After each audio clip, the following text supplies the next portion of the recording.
안녕하세요. 오늘은 2월 5일이고요. 이제 비트코인 관련해서 별다른 큰 뉴스는 없고, 미국 지금 행정부에서 조금 비트코인을 국부 펀드에 넣거나 아니면 이제 비트코인을 이제 준비금으로 하는 거에 대한 타당성을 연구한다, 이런 내용 정도로 내용이 나오고 있어요.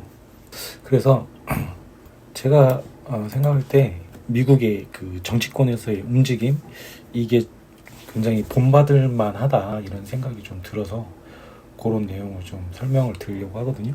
일단 이제 권력의 그 원천이라고 썼는데, 흐름을 보자면 권력이 어떤 형태로 이렇게 흘러왔는가를 보자면, 제 생각에는 맨 처음에 원시적일 때는 무력, 이 완력이 굉장히 중요한 역할을 했다고 생각을 하거든요. 힘센 사람, 신체적 능력이 우수한 사람이 권력을 잡고 있다가, 제 생각에는 인류라는 호모사피엔스가 무력으로 어떤 세상을 이렇게 컨트롤해 나가는 시기는 좀 짧았을 거라고 생각이 들어요. 왜냐면 그냥 저희는 도구도 사용하고 어떤 집단을 이루는 그 개체다 보니까, 집단에서의 어떤 그 지식 전달, 정보, 이런 것들이 이렇게 그 무력에서 힘을 갖던 사람들이 힘을 잃고, 정보를 가진 사람들이 힘을 얻는 과정이 금방 일어났을 거라고 생각이 들거든요. 이 정보라는 거 이제 글자랑 통신인데, 통신 같은 경우는 이제 현대고, 글자 같은 경우는 옛날이죠. 그래서 제 생각에는 글자를 지배했던 그 계층이 굉장히 오랜 기간, 인류 역사에 있어서는 그 사람들이 오랜 기간 지배했다고 생각을 해요. 물론 신석기, 구석기까지 가면은 무력이라는 게 더 오래 되지 않았냐, 이렇게 얘기할 수도 있겠지만, 제가 그거는 전공이 아니라서 잘 모르겠고, 그냥 제 생각이라는 거죠. 그래서 이제 글자가 탄생한 거는 제가 잘 모르는데 한 5,000년 된 걸로 알고 있거든요. 한 5,000년, 길게 잡아도 저기 수메르 쪽에서 7,000년 정도로 알고 있는데, 한 7,000년으로 잡고 해도, 그러니까 한 7,000년 동안 글자를 알거나 글자를 다루는 그 문인들, 행정부 관료들, 이 사람들이 다 권력을 잡고 있다가, 이제 현대 최근에 한 200년 안쪽으로 해서 통신이 발달되면서, 통신을 가지고 있는 거기에 관련된 사람들이 권력을 잡았다고 생각을 해요. 그러니까 정부가 어떤 하나의 힘이 돼서 어떤 쉽게 말해서 국민들에게 그 위에 그 정치인들이 국민들에게 알려주고 싶은 정보만 알려주면서 통치를 원활하게 한다거나, 이런 게 다 하나의 권력이라고 생각을 해요. 그리고 일자무식, 이런 그 단어에서도 볼 수 있듯이, 옛날에는 한글이 굉장히 어려운 글자였기 때문에 일반 사람들이 쉽게 익힐 시간도 없었고, 익히기도 어렵고, 익힐 도구도 없었겠죠. 그러다 보니까 그 법과 체계는 다 글자로 되어 있는데, 그 글자라는 그 규제 사회의 어떤 그런 합의된 어떤 그 시스템을 만들어내는 게 다 글자를 가진 사람들의 손아귀에서 이루어졌기 때문에, 글자를 몰랐던 사람들은 상대적으로 핍박을 받았겠죠. 그 사람들이 우리나라도 종노비 이렇게 하지만, 그 밑에서 상류 계급을 부양하는 그 계급 피 지배 계층으로 있었겠죠. 이제 한 대로 넘어오면서 이제 이 정보가, 인터넷이라는 그 정보 민주주의 토대에 의해서 이제 정보가 좀 개방되다 보니까, 그래서 근 7,000년 동안 정보로 권력을 잡았던 사람들이 권력을 잃고, 그 다음에는 돈을 가진 사람들이 권력을 잡았다고 생각을 하거든요. 자본주의 태동을 어느 정도로 보는지 모르겠지만, 1800년대, 길게 잡아도 1700년대 그 정도로 보는 것 같더라고요. 그러면 한 300년 이제 좀 넘었잖아요. 그러면은 그때부터 이제 돈을 가진 사람들이 힘을 갖기 시작하는데, 제 생각에는 이게 인터넷이라는 이게 정보의 민주주의가 없었다면 비트코인이라는 그 자본 민주주의가 탄생하기 어렵다고 생각을 하거든요. 왜냐면 인터넷이 막혀있고, 인터넷이 없고, 옛날로 돌아가서 생각을 하면 TV랑 라디오, 신문밖에 없는데, 거기서 비트코인을 굉장히 그 안 좋은 어조로 억압하거나, 아니면 그 비트코인 커뮤니티에 있는 사람들끼리의 그 퍼져나가는 확산 속도도 굉장히 느리기 때문에 비트코인이 어떻게 보면 자생적으로 퍼지지도 못하고 스스로 그 소리 없이 사라졌을 가능성도 있잖아요. 하지만 이 인터넷이라는 그 정보 민주주의의 토대 위에서 여러 사람들이 비트코인을 공유하고 정보를 공유하고 멀리 퍼질 수 있게 되는 그 토대가 마련됨으로 인해서 이제 비트코인이 지금처럼 여러 가지 고난이 있었지만 잘 성장을 했다고 생각을 해요. 그래서 뭐 앞으로 몇백 년, 몇천 년이 될지는 모르겠지만 어쨌든 저는 이 자본을 가진 사람들이 권력을 잡는 시대가 한 300년 전부터 도래했고, 그 자본을 여태까지는 그 말을 썼던 적도 있지만, 여태까지는 그래도 정보를 가지고 있던 사람들이나 아니면 그 사람들한테 어떤 유익을 제공했던 어떤 집단, 뭐 사업가 집단이나 뭐 그런 상업을 하는 사람들이겠죠. 그 사람들이 그 자본을 독식했다고 생각을 하거든요. 그냥 이거는 제가 자본주의 책을 그냥 계략적인 책을 보면서 그냥 느낀 제 생각이에요. 그래서 어쨌든 제가 생각했던 그 300년간의 자본주의 시대의 자본은 공정하지 못하게 분배됐다는 게 제 생각이에요. 근데 이제 그게 공정한 돈인 비트코인이 생겨나면서부터 이제 그런 부분이 사라질 거라고 생각을 하는 거죠. 그러니까 앞으로는 자본을 독식하는 게 어려울 거라고 생각이 돼요. 왜냐하면 노동자들도 자신이 일한 만큼만 비트코인으로 저축을 하면 아무리 적은 양이라도 살 수가 있거든요. 비트코인 자체를 살 수가 있기 때문에 비트코인이라는 자산이 계속 그 가치를 유지하고 있고, 그러니까 앞으로는 가치가 더 커지겠죠. 아무튼 이게 세계 제일 최상위의 자산으로 이제 설 텐데, 올랐으면 이제 그전에는 부자들만 가졌기 때문에 이게 갈수록 서민들은 뭐 아파트도 강남 아파트를 살 수가 없잖아요. 조차가 엄두가 안 나는 게 아니라 아예 근원적으로 시스템이 아예 단절돼 있죠. 아무리 대출을 땡겨도 강남 아파트는 접근할 수가 없어요. 그래서 뭐 하급지부터 지방 아파트부터 올라간다고 한다는데, 뭐 그래도 그게 어느 세월에 되겠어요. 뭐 몇 대를 거쳐야 될지도 모르잖아요. 아무튼 그런 상황이지만 이제 강남 아파트를 쪼개서 내가 문고리라도 하나 살 수 있다는 거죠. 그러면 강남 아파트 가치가 올라가는 만큼 강남 아파트의 문고리를 가진 서민들도 그 재산 가치가 올라간다는 거죠. 그렇게 되면 자본을 가진 사람들이 힘을 갖는 시대에 서민들이 자연스럽게 힘을 갖고 이제 자기 발언권이 더 세지고, 더 사회 시스템을 더 이제 뭐 공정하고 청렴하고 뭐 그런 세상이 도래하지 않을까, 뭐 그런 기대를 하고 있습니다. 그리고 이제 아까 말씀드린 미국의 이런 상황, 미국에서는 지금 크립토 차르라는 직책을 만들어서 비트코인을 준비금이 타당한지에 대해서 정치인들한테 설명을 하고, 이제 그 정치인들이 합의를 통해서 오케이 하면 미국이란 나라에서 이제 비트코인을 매집을 하겠죠. 굉장히 대단하다고 생각을 해요. 서두에도 말씀드렸지만 비트코인은 태생적으로 국가 권력에 도전을 한다고 생각을 하거든요. 왜냐하면 국민들 한 사람 한 사람들이 힘이 세지기 때문에 국민들이 부자가 될수록 나라가 부강해지는 것도 맞지만 어떤 독재를 하기는 힘들겠죠. 국민들이 굉장히 힘이 세니까요.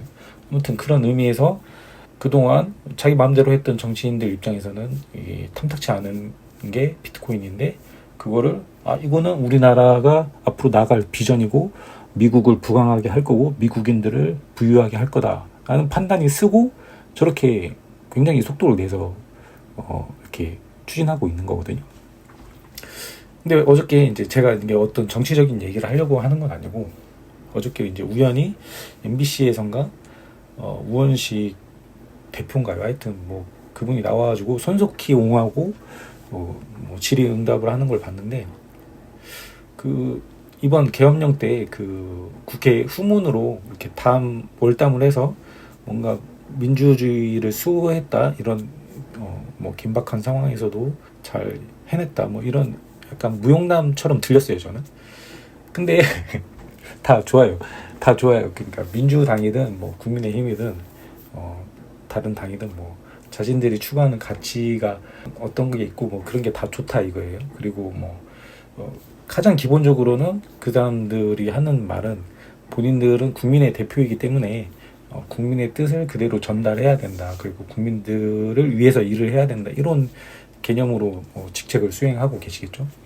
근데 제가 그 얘기를 들으면서, 저분들이 저렇게 훌륭한 분이신데 이 나라가 민주화 되기 위해서, 국민들이 자유롭게 살기 위해서 뭐 군사 정권의 어떤 핍박을 받으면서도 피해를 받고 이렇게 훌륭하신 정치인들로 성장을 했는데, 이게 왜 비트코인을 알아보지 못할까 하는 아쉬움도 있고, 그 부분에 대해서 제가 좀 말씀을 드리자면, 저는 지금 현재 정치인들을 뭐 당파를 가리지 않고 나쁘다고 생각해요. 전체 리더에 대해서. 지금 우리나라 정치인이나 그 어떤 경제 리더 중에서 비트코인을 알고 있는데 이렇게 비트코인을 안 터주거나 자꾸 규제하려고 하는 움직임을 한다면, 그건 그냥 정말로 그냥 그 사람들이 나쁜 사람들이기 때문에 그런 거고, 정말 이게 세상이 어떻게 돌아가는지 모르고 비트코인이 뭔지도 모르고 달러 기반 스테이블 코인이 뭔지도 모르겠다. 그냥 세상이 그냥 미국이 하는갑다. 나는 모르겠다. 이런 식으로 가는 정치인이 있다면 그거는 정말 답이 없는 상태거든요.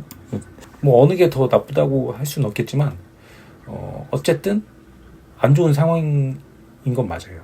정치인들이 나쁘다고 생각하는 이유는 제 입장에서, 우파 입장에서 봤을 때는 저는 우파가 가장 그 수호하는 신념이 자유민주주의라고 생각을 해요. 근데 만약에 우파에서 이 신념을 가지고 있다면, 그 사람들이 그런 정치 신념을 가지고 있다면, 국민 한 명 한 명이 비트코인이라는 강한 돈을 축적해서 국민 한 명 한 명이 부유해지는 것을 적극적으로 지지해야 된다고 생각을 하거든요. 그러면 비트코인 뭐 ETF도 허용을 하고 뭔가 비트코인 규제에 대한 어떤 그런 걸 없애야 되겠죠. 뭐 업비트에서 100만 원 이상은 개인 지갑으로 송금이 안 되게 막아놨잖아요. 북한이라는 그거를 해서 막아놨다고 하지만 충분히 큰 틀에서 국민들이 비트코인으로 부를 축적하는 게 최우선 과제라고 생각하면 충분히 극복할 만한 문제라고 생각해요. 그거는.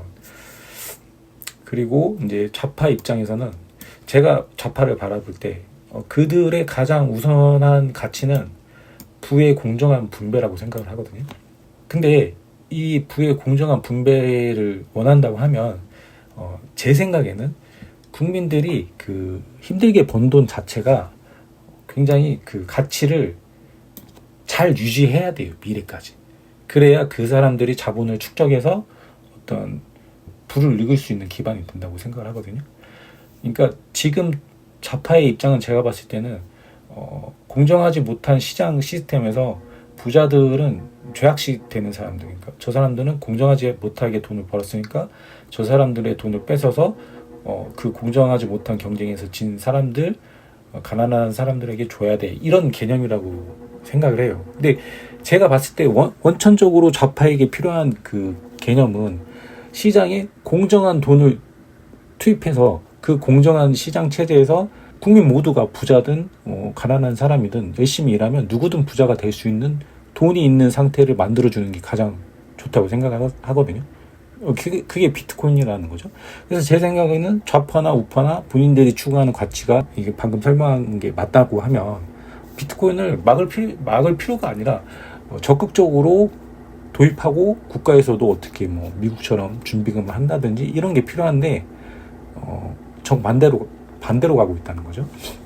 그렇게 정리를 하고 좀 안타까운 마음에 말씀을 드렸고, 그러면 너가 비트코인이 가장 강한 돈이라고 하는데 왜 그게 그렇게 되는 거냐, 그렇게 물어보신다면, 일단 뭐 2100만 개로 정해진 거는 잘 알고 계시죠. 그거는 JP 모건의 제이미 다이먼인가요? 걔가 뭐 사토시 나카모토가 돌아오면 뭐 수량을 늘릴 수 있는 거 아니냐. 근데 걔가 사토시 나카모토가 돌아와도 늘릴 수는 없고, 아무튼 그 네트워크 합의로 인해서 늘리고 줄이고 한다고는 알고 있는데, 그게 굉장히 이제 어렵죠. 왜냐면 그 네트워크에 참여하고 있는 사람들은 기본적으로 비트코인을 보유하고 있거나 보유하려는 사람들인데, 비트코인 가치가 떨어지는 쪽으로 합의해서 진행하지 않을 거기 때문에, 쉽게 말해서 내 돈이 100만 원이 있는데 이 100만 원이 계속 100만 원이길 원하지 10년 뒤에 50만 원으로 떨어지길 원하지 않잖아요. 그쪽으로 찬성한 사람은 없잖아요. 그래서 비트코인이 합의를 통해서 그 전체 수량을 변경할 수 있지만 그쪽 방향으로 합의할 가능성은 적기 때문에 2100만 개 그냥 정해졌다고 말씀을 드리는 거고, 그렇게 되겠죠, 당연히. 그리고 이제 그 정해진 수량, 희소한 수량에 플러스 더해서 채굴에, 이게 저는 아주 근간 베이스라고 생각을 하는데, 채굴을 할 때 전기 에너지가 어마어마하게 들어가요. 이 어마어마하게 들어가는 전기 에너지가 베이스에 깔려 있기 때문에 그 희소성과 결합해서 이 강한 돈으로 탄생을 하는 거죠. 이 탄생을 한 다음에 이 성장이 어떻게 되냐면, 여기서 전기 에너지랑 그 희소성, 2100만 개라는 희소성이, 이게 강한 돈의 탄생이 되면, 그 달러는 왜 비트코인을 싫어하는가나 이런 책을 보시면은 화폐의 역사를 보면 강한 화폐 쪽으로 자본이 빨려 들어가요. 당연하죠. 당연하죠. 이거 여러분이 그냥 가만히 생각해보면 아시는 거예요. 강남 아파트가 비싼데도 값이 더 오르고 계속 그쪽으로 돈이 들어가는 이유는 거기가 강하기 때문이거든요. 지방보다. 아파트 부동산이라는 걸 놓고 봤을 때, 그리고 미국 주식하고 한국 주식하고 대비했을 때도 미국 주식으로 전 세계 돈이 빨려 들어가는 이유는 미국 주식이 강한 돈이기 때문에 글로 돈이 가는 거예요. 물론 뭐 기업으로 봤을 때는 그 기업의 뭐 실적이나 앞으로의 뭐 비전이나 뭐 이런 것도 따지지만, 그 나라에서 어떤 규제 환경이나 우리나라처럼 좀 그 개미 투자자의 등골을 빼먹는 어떤 그런 법과 규제가 아니라 주주 환원책이 잘 되어 있는 그런 기업의 주식 가치가 높을 거 아니에요, 당연히. 그러면 그쪽으로 돈이 간다는 거죠. 당연한 거잖아요. 근데 주식, 부동산, 뭐 금 모든 걸 다 나열해놓고 봤을 때 비트코인이 제일 강한 돈이라는 거예요. 왜냐하면 이게 중요하죠. 2100만 개. 다른 모든 돈들, 부동산, 주식, 채권, 금, 뭐 하여튼 여러분이 상상할 수 있는 모든 돈, 자산, 거기는 가치가 상승하면 무조건 공급이 늘 수밖에 없어요. 근데 비트코인만 그렇게 되지 않아요, 이 세상에서. 그렇기 때문에 가장 강한 돈이 됐고, 다른 곳에 저장되어 있던 통화 에너지들이 자연스럽게 빨려 들어가는 거거든요. 여러분 잘 들어보셨을 거예요. 작년에 금 ETF에서 비트코인 ETF로 자금이 이동했어요. 그런 식으로 앞으로 부동산도 팔고 비트코인으로 자금이 당연히 가게 되어 있다니까요. 그래서 비트코인이 이제 강한 돈으로서 계속 성장을 하는 거죠. 그래서 뭐 결론은, 여러분들이 어느 순간에 비트코인을 사더라도 가격은 사실 중요하지 않아요.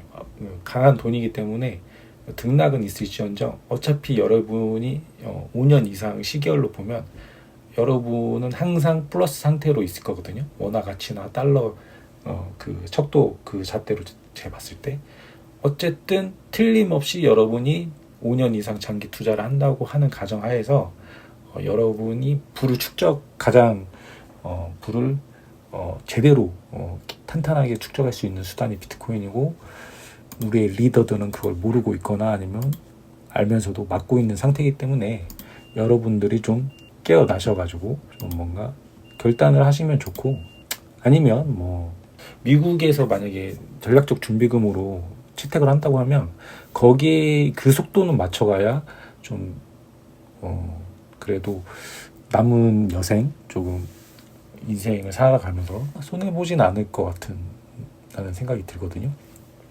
그러니까 제 생각에 미국에서 그냥 이거 제 썰이기 때문에 전혀 하나 근거가 없는 얘기예요. 미국에서 비트코인을 생각보다 빠르게 준비금으로 도입할 것 같긴 한데 그렇다고 해서 올해 안에 할 것 같다는 생각은 잘 안 들어요. 그러니까 그 주에서는 지금 한 18개 주 그 정도에서 이제 법안을 발의하고 투표로 들어가는 곳은 2군데인가 그런 걸로 알고 있거든요. 그래서 투표해서 뭐 이렇게 뭐 주지사가 도장을 찍는지 하여튼 그렇게 되면은 된다고 그러는 것 같아요. 아무튼 주 단위에서 하는 거는 빠르면 뭐 올해 안에 하반기 정도에도 시행이 될 수 있겠지만, 미국 연방정부 국가 입장에서 하는 거는 타당성 검토만 하는데 상반기가 하고 그거를 또 준비하고 그러면 빨라야 내년일 거라고 생각하고, 미국 입장에서도 내년에 하는 게 더 좋을 거라고 생각이 들어요. 왜냐면 그때부터 가격이 떨어질 것 같으니까. 원래 사이클로 보면 그때부터 가격이 떨어지니까요. 근데 만약에 미국이 이거를 선두를 지키려고 칼을 뺐는데 우리가 생각한 거랑 좀 다른데, 아니면 뭔가 어쨌든 뭐 마찰이 일어나서 잘 추진이 안 되고 다음 반감기인 28년을 넘어가게 되면 미국도 그 선두를 뺏길 수 있다고 생각하거든요. 근데 뭐 이제 이렇게 막 여러 가지 그 시나리오를 써보는 거는 미국이 언제 비트코인을 그 준비금으로 채택을 하고 매집을 시작할 거냐를 좀 가늠해 보기 위함인데, 그러니까 제 생각에는 28년 이후로 하면은 미국에서도 그 선두를 그 뺏길 위험이 있기 때문에, 만약에 이거를 적극적으로 정말 추진하는 게 맞다고 하면 제 생각에는 늦어도 27년 뭐 중반까지는 비트코인 매집을 시작한다고 할 것 같아요. 진짜 빠르면 26년, 늦으면 27년 중하반기. 그때는 해야지 뭔가 수량도 모을 수 있고 다른 나라한테 이렇게 그 선두를 뺏기지 않는다고 생각을 하거든요.